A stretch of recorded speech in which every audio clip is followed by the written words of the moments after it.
ake ngikhuleke nele benkashana kamenzi yaphuza umlaza ngameva. Lena besidlula dledle sidle sibesibeka ihlanga emadolweni. Umfowabo la ukhulekayo phansi entabeni semgundlovu. iCape Town yinhle kangaka namhlanje yakhiwa izigqila. iDutch East Indian Company ibiqhamuka emazweni angaphezulu ko-Netherlands, ko-European countries, behlele enzansi neAfrika. Mase befike le phansi egcineni kwe-Afrika baphumule khona. Baphinde futhi baqhubeka futhi nohambo lwabo.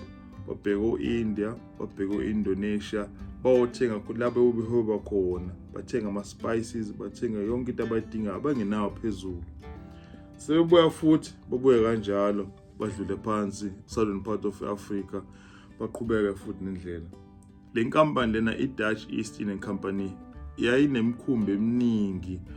Umkhumbi okuthiwa iHarlem ababehamba ngawo washayisa phansi zanje eCape Town. Ematsheni abaphansi washayisa kwaphoqa ukuthi manje abasakwazi ukuthi baqhubeke nohambo lwabo. Sekumele bapake manje babone bazokwenza njani. Bahlala phansi babona ukuthi yazi bafowethu abanye split into two groups. Abanye bazohlala la bagada imkhumbi nempahla ekhona la. Abanye abangene phakathi babona ukuthi bazosizakala kanjani, bathole futhi nokudla. The first people abahlangana nabo kwangabantu sibazo ukuthi ngamaKhoi and San, amaKhoisan. Babe basiza bebalethela ukudla. eAfrika thina sinento ekuthiwa ubuntu. Mhlawumbe iphuthe lethu laqala lapho. Bathe sebehlolile indawo labantu abaphumile babheka kahle indawo. Le ndawo inhle, ivundile futhi ungakwazi nokuthi abantu baphile lana. Ungakwazi futhi ukuthi abantu bahlale khona batshale benze yonke into abayithandayo. Kukhona indawo lapha eCape Town eyaziwa ngokuthi the Company Gardens. It is the heart of Cape Town. Omunye wabaphathi bomkhumbi wabuyela back to Netherlands. Wabachazela ukuthi le ndawo lena umkhumbulo emale kuyona indawo enhle, asikakaze sibone indawo enjena lokho esazalwa. Umhlaba wakhona uvundile, singakwazi ukuthi sitshale, silime khona, sitshale zonke inhlobo zitshalo esizidingayo. Siyafisa ukuthi inkampani yethu mengasikwazi ukuthi isetup khona lapha, kuzoba kulula kuthina ukuthi sisukele khona siye kulamazwe lawo. Okunye futhi sizokwazi ukuthi sisebenzise ama-natives azoba izisebenzi zethu. Sizokwazi ukuthi silande izigqila ezizofika zizosebenza kule ndawo lena ivunde, siqhubeke nomsebenzi. So this senior member eyowa convince lapha eNetherlands ukuthi sithole thina indawo emikanje yinhle, le ndawo iphelele futhi singenza noma yini sifisayo. Inkampani yethu ingakhula futhi ibe nkulu kakhulu. Bathe sebebuya nesikhondla khonde esikhulu sabo uJohan Anton van Riebeeck. Thina sibazi ukuthi uJohan van Riebeeck wafika wahlala 3 to 6 weeks ngonyaka ka 1648 ehlola le ndawo ebheka ukuthi le ndawo ngempela injalo yini njengokuchaza kwalabasebenzi emkhumbini. Kwathi ngonyaka wa 1658 unyaka lapho kwafika khona umkhumbi oqala ufike eKapa eCape Town. Ugcwele phama izigqila ziqhamuka ko-Indonesia, ezinye ziqhamuka ko-India, ezinye ziqhamuka ko-Malaysia. Ngakuze kuthiwa khona abantu okuthiwa ngama-Cape Malays. Lezi igqila lezi eziqhamuka ko-Mozambique, ezinye ziqhamuka ko-Angola, zathi zifika phansi. They were packed in like cattle, probably sometimes even worse.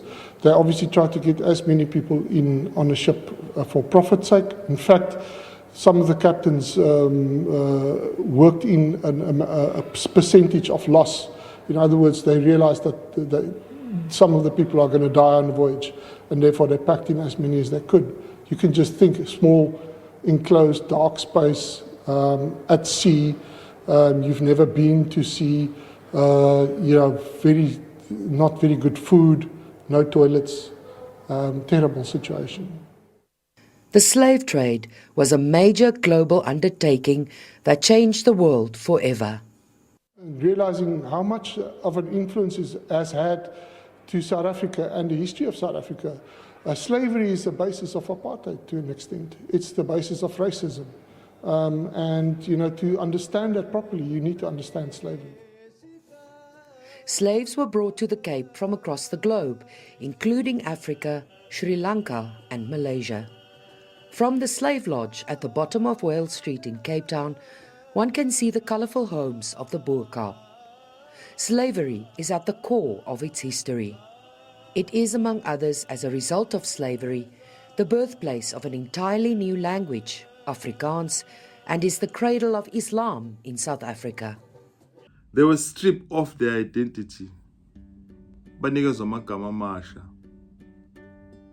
Engakho uthola izibongo eningi lapha eNzansi eCape Town. Kukhona abantu ababizwa ngamagama enyanga, abanye o-October, abanye o-April, abanye ibongo zabo o-November. Kube khona abanye abanezibongo ezithiwa ngo-Tuesday, o-Monday, o-Wednesday, ibongo zabo lezo. Wawufika unezwe igama elisha bese unikezwa usuku ufike ngalo noma inyanga ufike ngalo. Usuthola igama elisha nesibongo sakho.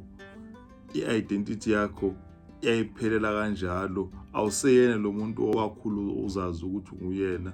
Usufika wanikezwa igama lakho elisha, wanikezwa nesibongo sakho esisha. Umlando waseKapa, umlando wezwe lethu ubuhlungu kakhulu bafowethu, ujulile futhi mude.